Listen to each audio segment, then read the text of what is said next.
दूसरी चीज़ जो आप कह रहे थे कि रिपोर्ट यदि मान लो पुलिस वाले नहीं लिखते हैं, तब उस व्यक्ति के पास क्या रेमेडी है या वो क्या करे उस ऐसी स्थिति में? कई दफ़ा ऐसा होता है कि कोई व्यक्ति गुनाह नहीं करता है लेकिन जबरन उस पे एफआईआर करवा दी जाती है। जी। उस दौरान उस बेगुनाह आदमी क्या क्या कर सकता है? किस प्रकार से वो अपने आप में बचाव कर सकता यदि है?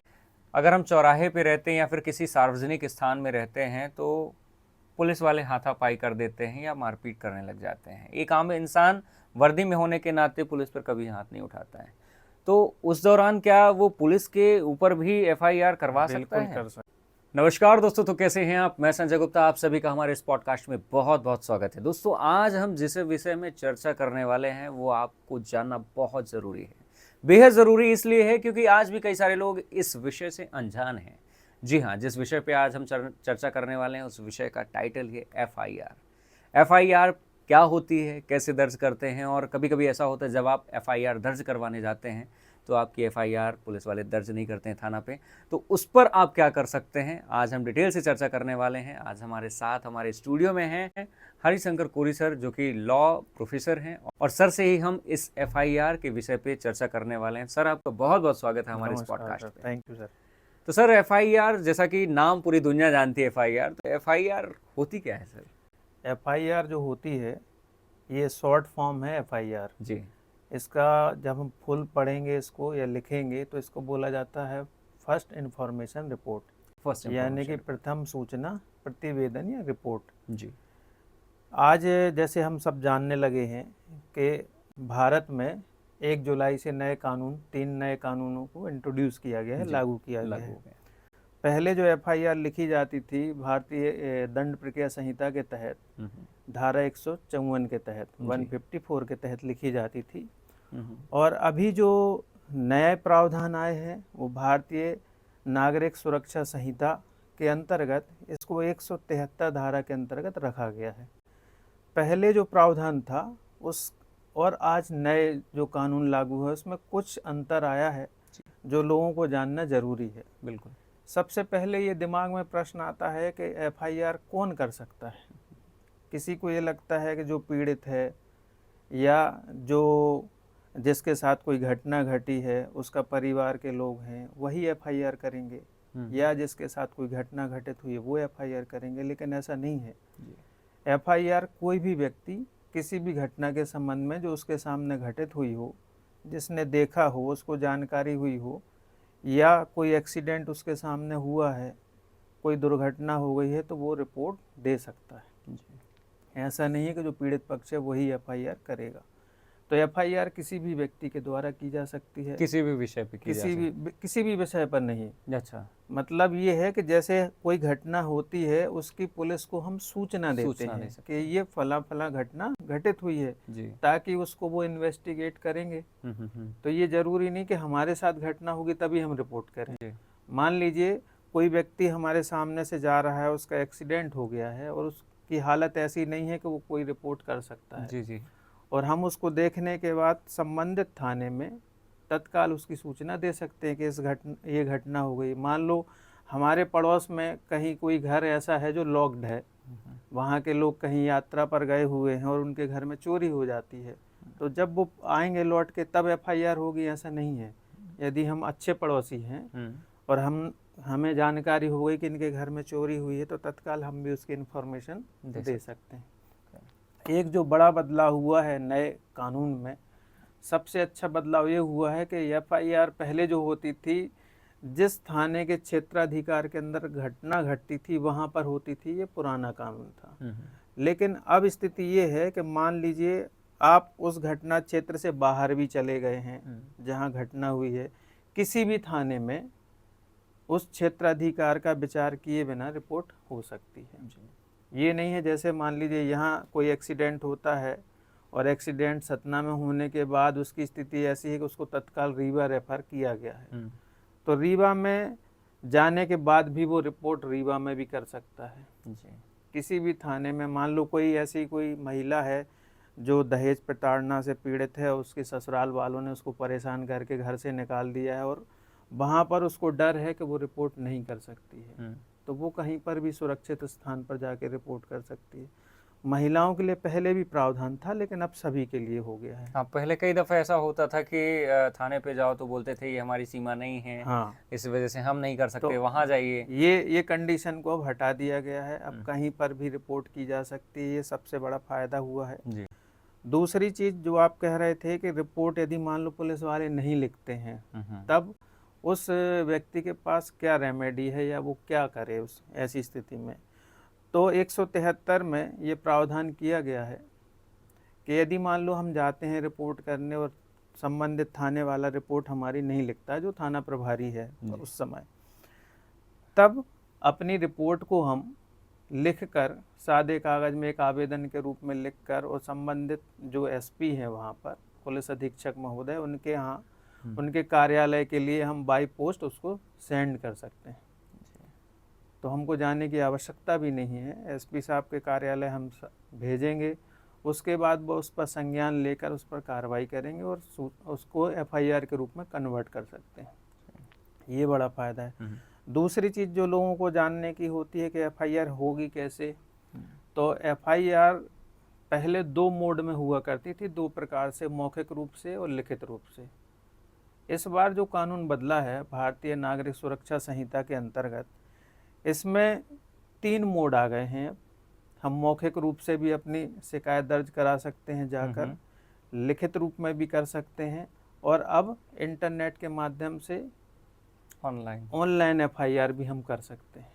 कुछ मामलों में प्रोसीजर है, उसके लिए भी पुलिस का जो सॉफ्टवेयर है वो भी रेडी कर दिया गया है, जी। तो उसमें की जा सकती है। अच्छा सर, जैसा कि आपने बताया कि अगर पड़ोसी के घर में चोरी हो गई और हम एफआईआर कर सकते हैं। कई दफ़ा ऐसा होता है कि लोग पुलिस और एफआईआर से बचना चाहते हैं। हाँ, तो सपोज़ दैट जैसा कि आपने बताया कि अगर हमारे पड़ोसी के घर में चोरी हो गई और एक हम अच्छे पड़ोसी होने के नाते हमने एफआईआर दर्ज की, तो जब हमारा पड़ोसी आ गया तो क्या वो पूरा जो एफआईआर है वो हमारे ही उनमें से चलेगी या फिर ट्रांसफ़र हो जाएगी? उसका फिर नहीं, आगे का जो प्रोसीजर है हमारा पड़ोसी जिनके घर चोरी हुई वो हैंडल करेंगे? इसमें होता क्या है, जो रिपोर्ट कई बार यदि आपको जानकारी नहीं होगी, पुलिस वाले भी एफआईआर करते हैं। जी। यहाँ तक कि अपराधी भी एफआईआर कर सकता है, यदि उसको लग रहा है अपराध करने के बाद वो भी जाके सूचना दे सकता है कि मेरे द्वारा ये अपराध घटित हो गया है। हुँ, हुँ। तो जो सूचना देने वाला है, हुँ, उसका सिर्फ इतना ही रोल है कि उसने उस अपराध की सूचना दी है। जिसके साथ घटना घटित हुई है, पुलिस इन्वेस्टिगेशन के दौरान उससे पूछताछ करती है, उसके बयान लेती है। जिसने एफआईआर लिखाई है उसके भी बयान लेंगे, लेकिन उसके ऊपर कोई बर्डन नहीं है। ओके। जो लोगों को डर लगता है कि अरे हम बताएंगे तो ऐसा ना हो, पुलिस हमारे ऊपर केस कर दे, हुँ, हुँ, तो ऐसा कुछ नहीं है। हुँ। वो सिर्फ सूचना है। कई बार पुलिस अधिकारी भी उस घटना की सूचना खुद देते हैं, हुँ, हुँ, और कोई भी जिम्मेदार नागरिक है उसको ऐसा करना चाहिए। यदि हुँ, कोई घटना उसके सामने घटित हो रही है तो उसको अवेयर होकर इस चीज़ पे रिपोर्ट करना चाहिए। बिल्कुल। सर एक सवाल मैं आपसे और करना चाहूँगा कि कई दफ़ा ऐसा होता है कि कोई व्यक्ति गुनाह नहीं करता है लेकिन जबरन उस पे एफआईआर करवा दी जाती है। जी। उस दौरान उस बेगुनाह आदमी क्या क्या कर सकता है? किस प्रकार से वो अपने आप में बचाव कर सकता यदि है? किसी व्यक्ति के पास ऐसा सबूत है, मौजूद है, हुँ, कि जिस समय उसके खिलाफ घटना बताई जा रही है, जैसे मान लें हम किसी व्यक्ति के बारे में कहा जा रहा है कि वो 1 से 2 बजे के बीच में हुँ, सिविल लाइन में था और उसने ये घटना की है, हुँ, ठीक है। यदि उस व्यक्ति के पास ये सबूत है कि उतने टाइम पर वो व्यक्ति हुँ, हुँ, सिविल लाइन में मौजूद नहीं था, हुँ, हुँ, अपने ऑफिस में मौजूद था और उसकी सीसीटीवी रिकॉर्डिंग उसके पास है, जी। या किसी अन्य स्थान पर, जैसे हुँ, हुँ, मान लीजिए रीवा है, या हुँ, इतनी दूरी है कि वो उस समय नहीं पहुंच सकता हुँ, हुँ, उस घटना स्थल पर, जी। तो वो इसको सिद्ध कर देगा यदि, हुँ, तो हुँ, वो एफआईआर क्विश हो जाती है, समाप्त कर दी जाती है। और उसके लिए पहले प्रारंभिक स्तर पर तो वो जो संबंधित पुलिस अधीक्षक हैं वहाँ पर अपनी रिपोर्ट मतलब आवेदन दे सकता हुँ, है हुँ, कि मेरे खिलाफ ऐसी ऐसी रिपोर्ट हुई है, हुँ, और जो झूठी है, मैं उस समय पर नहीं था। हुँ, ये सारी चीज़ें वो अपनी बता सकता है। इसके अलावा डायरेक्ट हाई कोर्ट भी जा सकता है, हुँ, वहाँ पर भी वो याचिका के माध्यम से अपने हुँ, बात को सिद्ध करना होगा उसको, तो एफआईआर हट जाती है। ऐसा नहीं कि एफआईआर हो गई तो वो व्यक्ति अपराधी ही सिद्ध हो गया। जी, बिल्कुल सर। और जो नए सर कानून आए हैं वो जैसा कि आपने बताया कि लागू हो चुके हैं 1 जुलाई से, तो एफआईआर के अलावा भी ऐसे कौन कौन से वो जो नियम है जो डायरेक्ट जनता के लिए बहुत बेनिफिट साबित होंगे? जनता के जो परेशानियों को ध्यान में रखते हुए नए कानून आए हैं। जैसे लोगों को ये लगता था कि न्याय बहुत देर से मिलता है जी। और न्यायालय में मामला चला गया तो काफ़ी लंबा समय लगेगा, या पुलिस के पास शिकायत गई है तो पुलिस भी इसको लंबे टाइम तक इन्वेस्टिगेट करेगी, उसकी विवेचना करेगी। तो मुख्य रूप से जो लोगों को जानना चाहिए कि हर चीज़ के लिए टाइम लिमिट का इन्होंने सिस्टम अब बनाया है। जी। नए कानून में एक टाइम लिमिट को डाला गया है कि कितने दिन के अंदर किस काम को कर लेना है। तो इससे न्याय जल्दी मिलेगा लोगों को। और जो इसकी डिफ़िकल्टी होंगी या इसके प्लस पॉइंट होंगे, जब ये कानून आगे बढ़ेगा, जैसे जैसे इसकी समस्याएं आएंगी उसको भी निपटाया जाएगा, समाप्त किया जाएगा, और जो अच्छाई है वो सबके सामने ही आएगी इस कानून को लेके। सर कई दफ़ा ऐसा होता है कि एफआईआर करने जब लोग जाते हैं तो पुलिस वाले ही अगर उन्हें मना कर देते हैं कि एफआईआर नहीं होगी। कई दफ़ा ऐसा होता है कि अगर हम चौराहे पे रहते हैं या फिर किसी सार्वजनिक स्थान में रहते हैं तो पुलिस वाले हाथापाई कर देते हैं या मारपीट करने लग जाते हैं। एक आम इंसान वर्दी में होने के नाते पुलिस पर कभी हाथ नहीं उठाता है। तो उस दौरान क्या वो पुलिस के ऊपर भी एफआईआर करवा सकता बिल्कुल है? कर सकता है। जी।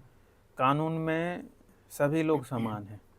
कानून की नज़र में ये नहीं है कि पुलिस को कोई स्पेशल अधिकार मिले हैं। उनकी ड्यूटी के दौरान उनको जो राइट मिले हैं उसका वो यूज कर सकते हैं, जो अधिकार उनको मिले हैं, और एक आम आदमी के पास भी उतने ही अधिकार मौजूद रहते हैं। जी। बस ये है कि हम स्वयं गलत ना हो।